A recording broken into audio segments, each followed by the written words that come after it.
Els orígens de la Fundació Habitat 3 estan en l'any 2014, en unes reflexions que va fer la taula del tercer sector sobre com a sector es podia contribuir a millorar el problema del dèficit d'habitatge social a Catalunya. Per una persona, disposar d'un habitatge digne és fonamental en el sentit que és la base per al desenvolupament de la vida personal, de la vida privada, de la vida de família. Difícilment podem concebre el desenvolupament d'una persona sense habitatge.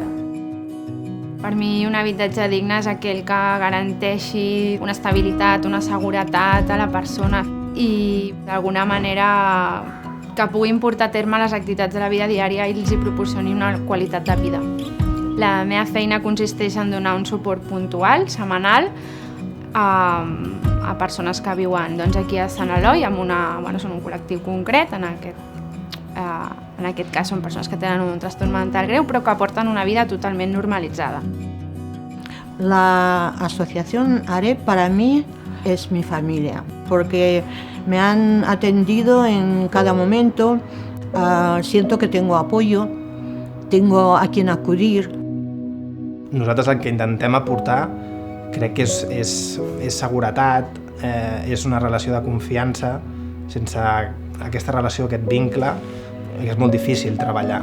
Jo crec que el fet de conèixer històries de vida de les persones, jo crec que és un gran enriquiment personal.